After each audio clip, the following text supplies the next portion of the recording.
Aleluya, aleluya. Gloria sea el nombre del Señor, que nos permite estar una vez más en casa, buscando su rostro, adorando su nombre. Amén. Gloria sea al Señor. Váyase conmigo rápido al libro de Efesios, capítulo 6, verso 12. Leemos la palabra en el nombre del Padre, del Hijo y del Espíritu Santo. Dice, porque no tenemos lucha contra sangre y carne, sino contra principados, contra potestades, contra los gobernadores de las tinieblas de este mundo, contra malicias espirituales en las alturas o en las regiones celestes. Como iglesia siempre estamos en esta lucha, en esta guerra, y todos los días estamos peleando una batalla, estamos peleando una guerra, y no nos podemos confiar, no podemos relajarnos, sino que tenemos que entender que estamos en esta lucha, estamos en esta guerra, y esto es continuo, es día a día, día a día. Cada día que viene, cada día que pasa, es un día que estamos en pie de guerra, en pie de lucha.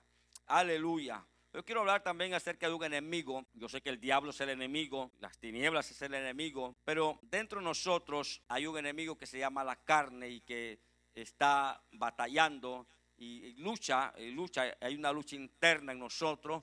Y creo que la primera batalla que tenemos que ganar es la lucha interna que tiene cada creyente, cada cristiano. Es ganar en esa batalla espiritual, esa batalla que está en la mente, que está adentro, que está en su carne. Aleluya. Por lo tanto, no podemos descuidarnos. La Biblia dice que engañoso es el corazón más que todas las cosas y perverso. ¿Quién lo conocerá? La Biblia dice que el corazón del hombre maquina, es perverso, es engañoso. Y no podemos confiarnos, aún en otras palabras, de nosotros mismos. No podemos confiarnos. El único que nosotros podemos confiar es en la palabra del Señor, es en el Señor, es en Él, es en el Espíritu Santo, que podemos nosotros poner nuestra totalidad de nuestra confianza.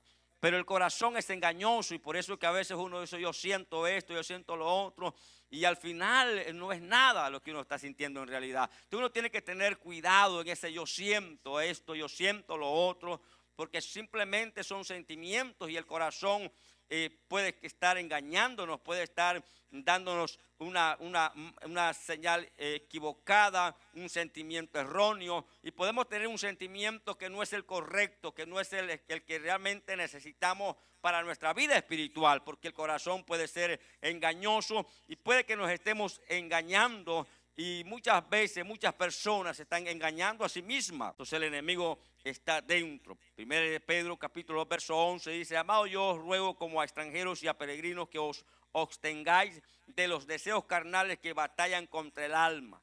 Y ahí hay una batalla, ahí hay un pleito, una guerra, porque dentro de nosotros hay una naturaleza caída, una naturaleza pecaminosa que batalla contra el alma. El alma tiene una batalla en contra de los deseos del mundo, tiene una batalla en contra de las tinieblas y tiene una batalla en la carne, y esa batalla es la batalla del alma, es la batalla de la mente.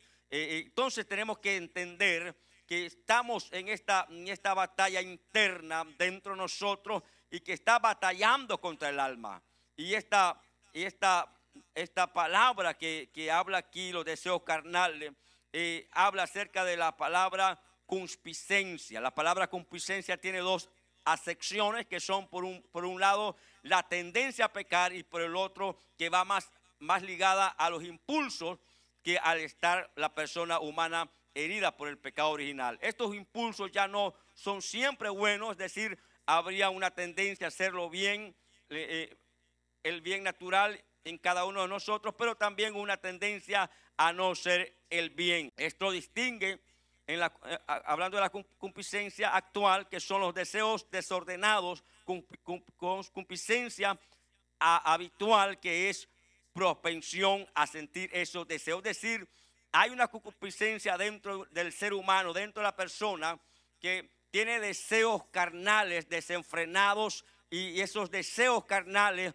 están ahí de una forma desordenada, no tienen limitaciones, no tienen leyes, no tienen principios, pero hay otra concupiscencia habitual que es la propensión a sentir esos deseos, es decir, que esos deseos vienen o son activados o son avivados cuando la tentación viene. La tentación viene y viene a tocar la puerta en el área de nuestra debilidad, en el área de tu debilidad. Entonces esa tentación viene, y lo que para ti puede ser una tentación, para tu hermano que está a la par no puede ser una tentación. Alguien está aquí todavía. Entonces la tentación viene a la concupiscencia, viene al lado donde está tu deseo carnal. Así que alguien puede tener, puede ser de tentación el alcohol, como para otros no es ningún tipo de tentación. Para otros la tentación puede ser la avaricia, y para otros la avaricia no es una tentación. Para otros,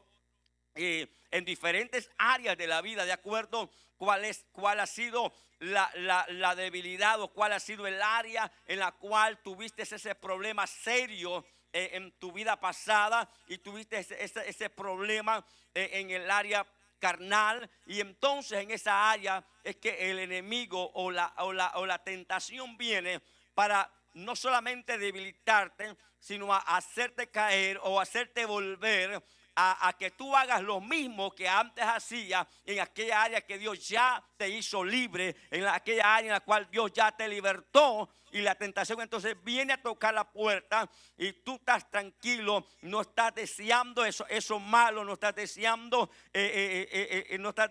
ese pecado, no estás deseando hacer lo malo, no está ese deseo en ti, pero es algo que está dentro de ti, está dormido, está quieto, está allí asentado.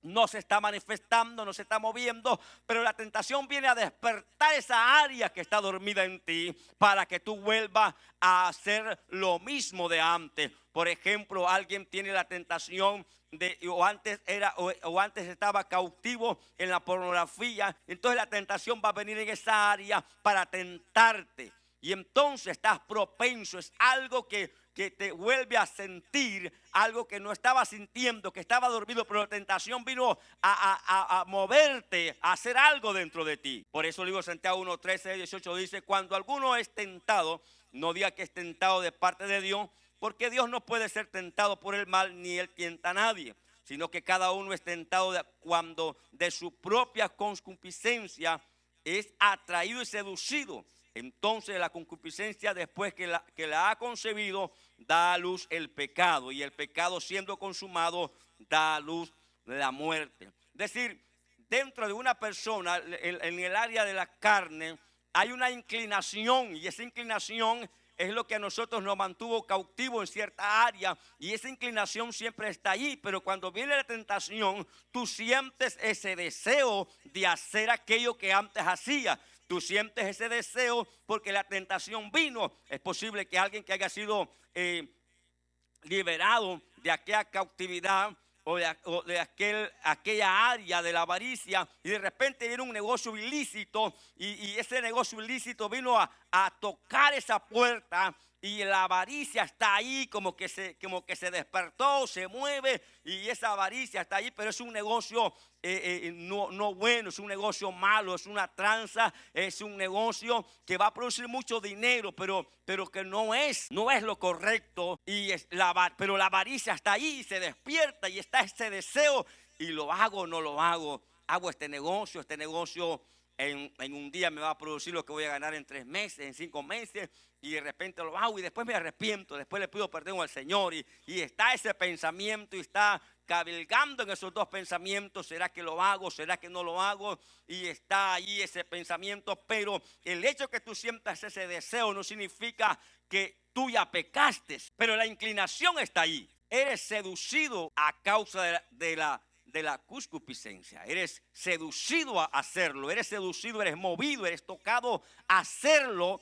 Pero mientras tú no lo hagas, sino que sabes retenerte y te mantienes firme y no cometes, no hay una acción, todavía estás de pie. Entonces, pero dice que después de que es concebido, es decir, cuando se hace, cuando la tentación viene y cuando se cede, entonces da a luz el pecado. Es decir, es como una madre que está ahí dormida y que no está, pero cuando se concibe, entonces trae a luz algo, trae a la existencia, hace algo que se llama pecado, desobediencia.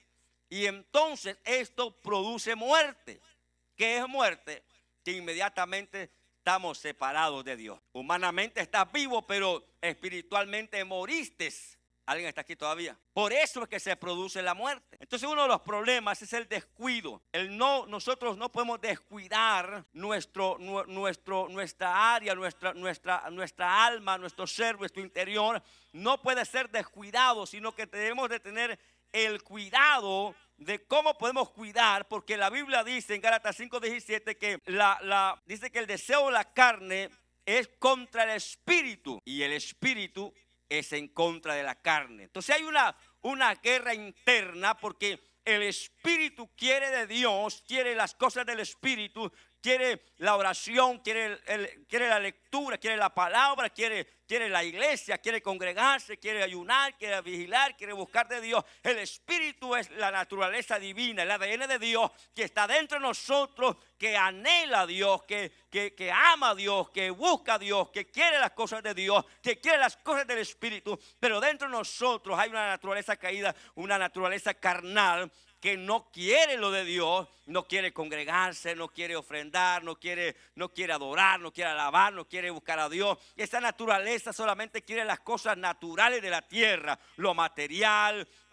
todo lo que los ojos ven en el mundo, lo quiere esa naturaleza caída, pero no quiere las cosas divinas, no quiere las cosas de Dios. Entonces internamente está esa lucha, internamente está esa guerra, internamente está esa batalla, si le sirvo a Dios o no le sirvo, si busco a Dios o no le busco. Y ahí es donde usted tiene que saber qué es lo que usted va a alimentar, porque si usted alimenta su carne, le da más televisión, le da más Facebook, le da más diversión, le da más tiempo de juego, usted le da más tiempo y alimenta esa parte carnal, pues esa parte carnal va a dominar su alma. Esa naturaleza caída va a dominar su alma y usted menos va a querer de Dios. Pero si usted alimenta su espíritu, está alimentado diariamente, le da alimento espiritual, le da palabra, le da oración, le da búsqueda, y usted lo está alimentando constantemente. Que si hay algo que el enemigo ataca es la parte y el área del cuerpo. ¿Cómo hago yo para yo salir triunfante en esta área? ¿Qué hago para yo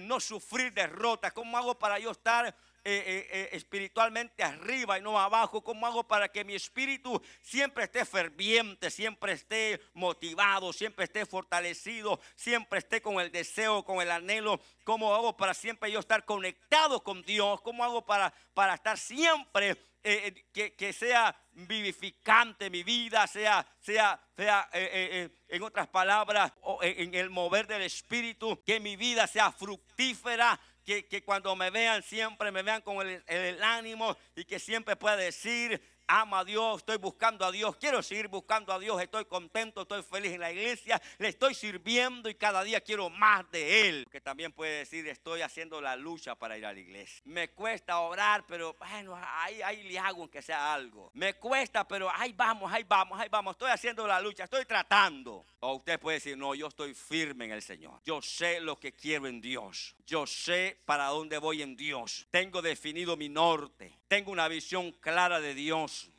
yo sé lo que Dios quiere que yo haga. Y usted habla con propiedad, usted habla con convicción, usted sabe, porque sabe dónde está parado, usted sabe quién es en Dios, y usted tiene sus ánimos, y usted tiene su vida espiritual fortalecida. Pero la Biblia dice en Romanos 12:1 que presentemos nuestro cuerpo en sacrificio vivo y santo. ¿Por qué yo tengo que presentar mi cuerpo en sacrificio? Porque si yo no sacrifico la carne, si yo no sacrifico vivo, santo, y no lo hago, no lo presento al Señor, entonces la carnalidad va a estar sobre mi espíritu, va a estar sobre mi alma, y la carnalidad va a ser más fuerte que las cosas del espíritu. Entonces yo tengo que presentar mi cuerpo vivo y santo, agradable al Señor, que es nuestro culto racional. Cada día tenemos que presentar este cuerpo y sacrificarlo. No lo vamos a dar para las cosas carnales, no lo vamos a prestar para las cosas materiales, no lo vamos a prestar para las cosas mundanas y terrenales, sino que nuestro cuerpo lo vamos a sacrificar y se lo vamos a dar al Señor. Aleluya. Nuestro cuerpo es del Señor y se lo presentamos a Él. para que la carne, la naturaleza, no tome lugar y ese día yo camine derrotado y separado de Dios porque no decidí presentar este cuerpo. Hablamos del cuerpo, la carne. Lo segundo que le ataca es la mente, el alma. Nuestra manera de pensar se refleja a través de los hábitos, es decir, tal es el pensamiento, tal es el hombre. Si el enemigo sabe que tu mente está disciplinada, entrenada en las cosas de Dios, él va a buscar la forma de hacerte desistir y desviarte tus pensamientos en Dios para ponerte otro tipo de pensamiento. Está aquí la iglesia. Y en la medida que tú pierdes esa batalla en la mente, tú pierdes todas las batallas, tú pierdes la guerra, tú pierdes, ¿por qué? Porque en la mente es donde se mueven las batallas. Está aquí la iglesia del Señor. Por eso Efesios 2:3 dice, entre las cuales también todos nosotros en otro tiempo vivimos en las pasiones de nuestra carne, satisfaciendo los deseos de la carne y de la mente, y éramos por naturaleza hijos de ira, lo mismo que los demás. O sea, en otras palabras, no había control. Todo lo que se venía a nuestra mente lo hacíamos. Entonces nuestra mente estaba cautiva, en nuestra mente habían pensamientos que se habían entronado y eran parte del sistema de nuestra mente de pensamientos, y estaba ese mover dentro de nosotros. Y todo lo que se venía a nuestra mente lo hacíamos. Quiero ir a la discoteca, allá estaba en la discoteca. No, que yo quiero hacer esto, lo otro. No había un control en nuestros pensamientos. Nuestra mente estaba viciada, estaba cautiva y hacíamos como los demás en esta tierra. Pero Dios nos apartó y ya no andamos satisfaciendo esos deseos, porque fuimos apartados para Dios. Éramos en otro tiempo, pero ya no somos, ni tenemos que hacer, porque ya Dios nos apartó, ya Dios nos limpió, ya Dios puso su sello en nosotros, ya Él puso su ADN en nosotros. Ahora somos propiedad de Dios. No tenemos que hacer lo que antes hacíamos. Somos libres. Antes lo hacíamos porque estamos en cautividad, estábamos en una ceguera espiritual. Pero ahora el que hace lo malo lo hace conscientemente. Es decir, lo hace porque quiere, pero sabe que ya no lo debe hacer. Tercero, el diablo va a atacar a tu espíritu nacido de nuevo. Dice Proverbios 25:28. Como ciudad invadida y sin muralla es el hombre que no domina su espíritu. Lo repito, como ciudad invadida y sin muralla es el hombre que no domina su espíritu. Es decir, cuando tú no tienes dominio de tu espíritu, sino que cualquier circunstancia te mueve, cualquier deseo te mueve, cualquier pensamiento te desubica, porque no hay en ti ese dominio, el cual dice las Escrituras que Dios nos dio un espíritu, dice que no nos dio un espíritu de cobardía. Entonces dice esta escritura que ese espíritu de cobardía no se nos dio a nosotros. Es decir, no nos vamos a cobardar, no vamos a ceder ante las tentaciones, no vamos a ceder ante las ofertas de las tinieblas, no vamos a ceder ante las circunstancias que nos rodean, no vamos a ceder, sino que vamos a permanecer firmes porque tenemos un espíritu de dominio propio, no un espíritu cobarde que se deja dominar, que se deja llevar por las corrientes de este mundo, por el sistema de este mundo. No nos vamos a dejar influenciar y no nos vamos a dejar ir por la corriente, sino que Dios nos dio un espíritu diferente, y este espíritu es un espíritu de amor, un espíritu de poder, y es un espíritu de dominio propio. No cedemos, no vamos a ceder, sino que vamos a permanecer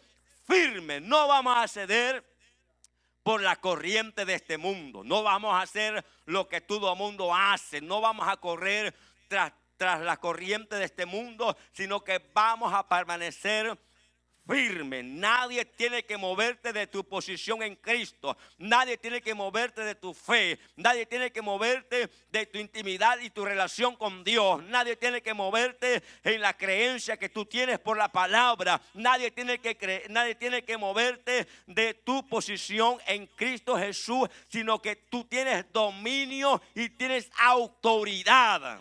Y cuando tú tienes este dominio, eres como una ciudad amurallada, que está protegida, que está resguardada, que está cuidada por el mismo Dios. Por eso hay gente que cualquier cosa los mueve, cualquier corriente los mueve, porque no han entendido que ellos no tienen cualquier espíritu. Cuando naciste de nuevo, cuando viniste a Cristo, Dios puso un espíritu diferente en ti. Dios puso un espíritu de poder. Dios puso un espíritu que tiene dominio. Dios puso un espíritu que tiene autoridad. Dios puso un espíritu que no se acobarda ante las circunstancias y situaciones de la vida, ni cede a las tentaciones, sino que puede permanecer firme creyendo que Dios es fiel y verdadero, y que ninguna tentación que ha venido, aleluya, puede derrumbarte, sino que Dios juntamente con la tentación te ha dado la salida, te ha dado la victoria, aleluya. Por eso tú puedes cantar victoria y saber que nadie va a derribarte, nadie va a destruirte, nadie va a desviarte, porque tu espíritu es un espíritu diferente. Aleluya. Una de las cosas que el enemigo hace es hacernos creer o dar una imagen externa de espiritualidad, y que es necesario para hacer creer que somos cristianos. Es decir, que el enemigo quiere inducirte a que camines una vida y que aparentes o que des una apariencia de ser un cristiano piadoso, alguien que vive en piedad, pero en realidad solamente la apariencia. Y el diablo tiene a muchos engañados en esta área, que les hace creer que si aparentan ante los demás que tienen una vida piadosa, está bien. Cuando Dios nos ha llamado a ser transparentes, y cuando Dios nos ha llamado, aleluya, a entender que no podemos vivir un cristianismo superficial o un cristianismo de apariencia. Dios quiere que seamos creyentes de verdad. Como somos dentro del templo, seamos afuera del templo. Como somos en la casa, seamos también en el trabajo. Dios quiere que nosotros seamos genuinos, seamos verdaderos, y que seamos conocidos por ser verdaderos creyentes en Cristo, aleluya. No que seamos perfectos, pero que nosotros modelemos al Señor, modelemos a Cristo, y que seamos un ejemplo a seguir en nuestra sociedad, aleluya. Que lo que ellos ven en nosotros puedan decir ellos: yo quiero lo que Él tiene, aleluya. Me gusta como Él habla, pero también su testimonio habla de quién es. Porque una cosa es hablar y otra cosa es ser. Una cosa es decir que somos y otra cosa es que seamos. Aleluya. Pero lo que nosotros decimos que somos, tenemos que dar ese ejemplo de lo que nosotros decimos que somos. Y no caminar en apariencia, sino en una realidad, dando testimonio de que Dios verdaderamente está viviendo en nuestra vida, de que Él vive en nuestro ser, que Él es nuestro Señor, que Él es nuestro Rey, que Él es nuestro Salvador, que Él es nuestro sanador, que Él ha sido el que nos ha libertado. Que podamos dar testimonios, aleluya, y que no nos acobardemos, que no nos dé vergüenza, que no nos dé pena, que nosotros podamos decir: lo soy y lo soy. Que hay muchos creyentes que son cristianos de la secreta, que en los trabajos nadie sabe si es cristiano. No podemos avergonzarnos del evangelio, porque es poder de Dios. Es poder de Dios. Está aquí la iglesia del Señor. Entonces no seamos nosotros gente que se acobarda, sino gente que camina como Dios ha dicho que somos. Somos un espíritu que Dios nos ha dado amor, nos ha dado poder y nos ha dado autoridad. Aleluya. Y esa autoridad es para que nosotros caminemos con esa autoridad, reflejemos esa autoridad. Que cuando usted hable puedan decir: este es como Jesús. Que cuando Jesús hablaba decía: este enseña como quien tiene autoridad. Aleluya. Es decir, hablaba con propiedad, hablaba con certeza, hablaba con convicción, hablaba con autoridad. Aleluya. Y las cosas blancas le decía blancas, y a las cosas negras le decía negras. Jesús no andaba barnizando las cosas. Al pecado decía que era pecado y a los santos decía que era santo. Aleluya. A lo que era del diablo era del diablo, y lo que era de Dios era de Dios. Así tiene que ser el creyente. Tiene que hablar en verdad y tiene que hablar con autoridad, sin temor, aleluya, porque no estamos para agradarle a nadie, solamente estamos para agradarle a Dios que nos llamó, aleluya. Y nuestro testimonio no es para caerle bien a la gente, no es para que ellos nos alaben por ser buenos cristianos, no. Nuestro testimonio es para dar el testimonio de que Dios vive en nosotros, para dar el testimonio al Dios que nos llamó, aleluya. Y esa tiene que ser la iglesia de hoy, que tiene que marcar la diferencia en nuestra conducta, en nuestras acciones, en lo que hablamos, en lo que pensamos, en lo que hacemos. Eso tiene que ser la iglesia del día de hoy, aleluya, y reflejar la luz de Cristo para este tiempo. Y esa luz tiene que ser reflejada a través de nosotros, pero solamente lo podemos hacer caminando en la libertad con la que Cristo nos llamó. Por eso que nuestro interior, nuestra área de la carne tiene que estar sujeta al Espíritu, tiene que estar sujeta a la palabra, tiene que estar sujeta al Señor, aleluya, para que nosotros caminemos con la libertad. Toda persona que tiene la carnalidad viva no puede ser libre para buscar a Dios, no puede ser libre para servir a Dios, porque esas ataduras no se lo permiten. Pero Dios te dio a ti un espíritu de poder, un espíritu de dominio propio, para que te sacudas, aleluya, y te quites aquellas cosas que te están estorbando, aleluya, para que hagas a un lado lo que te está perturbando y puedas caminar de la manera que Dios ha dicho que tú lo puedes hacer. Porque tú puedes hacer las cosas para Dios. Dios te hizo libre, tienes esa libertad y tú lo puedes hacer. Nada puede detenerte, nada te puede retener. Tú eres libre, puedes hacerlo, puedes hacer lo que Dios dijo que tú puedas hacer, porque Dios te ha dado la capacidad, porque Dios te ha dado la unción, porque Dios te ha dado la palabra, porque Dios te ha dado el Espíritu. Dios te ha dado las herramientas que tú necesitas, aleluya, para que no camines en cautividad. No puedes ser cautivo. Tú tienes que entender que Dios no te llamó para que camines como cautivo. Dios no te llamó para que camines como que estás preso. Dios te llamó para que expreses al mundo de hoy que eres libre para buscar a Dios, que eres libre para adorar a Dios, que eres libre para servir a Dios. Y donde quiera que tú estés, tus ojos tienen que brillar de la luz de Cristo. Tu vida tiene que resplandecer a causa de la libertad que Dios te ha dado. Entonces hemos sido libres para no volver a la cautividad. Hemos sido libres para no volver a la cautividad. Cada uno de ustedes ha recibido esa libertad. Y nadie puede detenerte. Nadie te puede detener a causa de la libertad que Dios te ha dado. Y tienes que saber que tienes que permanecer peleando y guerreando, luchando.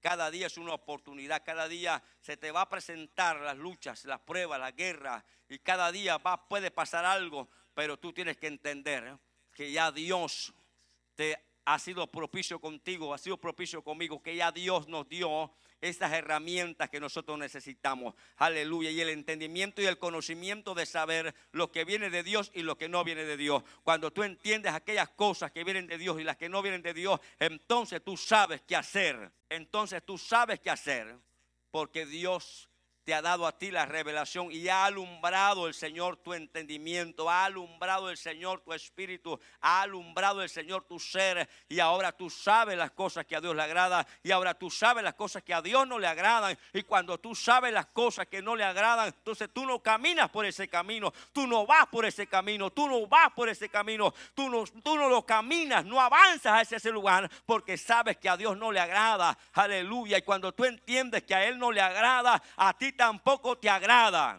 Hay algo que uno tiene que tener bien claro. Uno tiene que amar lo que Dios ama, pero uno tiene que odiar lo que Dios odia. Tenemos que como hijos, como iglesia del Señor, tenemos nosotros que odiar lo que Dios odia. Dios no ama, Dios odia el pecado, no lo quiere, no le gusta, no le agrada. nosotros también tenemos que tener ese sentir. Por eso la Biblia dice que tengamos el mismo sentir que tuvo Cristo Jesús. Aleluya. Tenemos que tener ese mismo sentir en nuestro espíritu, en nuestro ser. Tenemos que tener ese mismo sentir que tuvo Jesús cuando caminó en esta tierra. Aleluya. Y cada uno de nosotros tiene que tener ese sentir cuando tú coqueteas con los malos deseos, cuando tú acaricias los malos deseos, cuando tú ves con agrado esos malos deseos. Tarde que temprano vas a ser prisionero de esos malos deseos, vas a caer en la trampa, vas a caer preso de esos malos deseos, y esos malos deseos te van a llevar hasta que, dice la Biblia, da a luz el pecado, y cuando llega eso, llega entonces la muerte. Por eso no puedes coquetear con aquellas cosas que antes te gustaban, que antes te agradaban. No puedes coquetear con esas cosas. Entre más lejos estás de ellos, entre más lejos estás de las cosas que te agradaban y te gustaban, mejor va a ser. Y hay gente que anda acariciando las cositas ahí, anda ahí viendo ahí que le agrada. Entonces hay cosas que hay que cortar de raíz. Si algo que te induce hacer lo incorrecto, tienes que cortarlo de raíz. No poco a poco, no, de raíz. Amistades que te inducían a hacer lo incorrecto se cortan, porque no suman, sino que restan. Lugares que frecuentábamos, que son una piedra de tropiezo, se erradican. Tienes que erradicar las cosas que te hacen acariciar ese pecado, ese mal deseo. Tienes que erradicarlo, tienes que cortarlo de raíz, para que crezcas sano en Dios, para que sea sano tu crecimiento. Por eso hay gente que no ha entendido que Dios le ha quitado gente de que ha estado cerca, y no han entendido que Dios fue Dios el que lo hizo, porque hay gente que no te suma, hay gente que no te ayuda, sino que te resta. Y Dios tiene que hacerlo por tu crecimiento, porque tú puedas avanzar en Él, para que puedas tener una mejor relación con Él. Él tiene que hacer ciertos movimientos para ayudarte en tu crecimiento, y Él lo hace. Repito, Proverbios 25:28, como ciudad invadida y sin muralla es el hombre que no domina su espíritu. Y por eso hay gente que va a ver usted de doble ánimo. Un día están con los ánimos a todo su esplendor, y usted les habla y ellos dan todo por el Señor, hasta la vida dan por el Señor. Pero otro día no dan nada por el reino, no dan nada por el Señor, porque su ánimo ahora está abajo, no tiene dominio de su espíritu. Y como no tiene dominio, no tiene templanza. Y Dios no nos llamó como iglesia para ser como la hoja que va donde el viento la lleva. Nosotros tenemos fundamento. Usted tiene fundamento, y ese fundamento es la roca. Ese fundamento es Cristo, ese fundamento es la palabra. A usted nadie lo tiene que mover de lugar. Usted tiene que permanecer firme y tener dominio de su espíritu. Y cuando usted tiene dominio de su espíritu, aunque alguien venga y le caliente la oreja, usted sabe, porque sabe. Aunque le caliente en la oreja, usted sabe que usted está sobre la roca, y que usted es una persona de principios, y que los principios que usted tiene están bien marcados. Y como esos principios están bien marcados, nadie los mueve de esos principios. Aunque le hablen lo que le hablen, usted sabe que la única voz que escucha es la voz de Dios, es la voz del buen pastor. Y cuando usted sabe que esa voz no es la voz del que usted está acostumbrado, entonces usted dice: esta voz es una voz extraña, esta no la voy a escuchar. Por eso es necesario tener dominio del espíritu, para no ser gente de doble ánimo, sino gente que está establecida. Gente que está establecida, que nadie te engañe, que nadie te manipule, que nadie te mueva, que nadie te haga o te desanime, que nadie perjudique tus pensamientos, sino que permanece firme, permanece fiel a Dios que te llamó, permanece fiel a la palabra, permanece fiel al Eterno, permanece fiel a tu Padre Celestial, permanece fiel al Espíritu Santo que camina contigo todos los días, permanece fiel, aleluya. Ten dominio de tu espíritu y camina firme en Dios.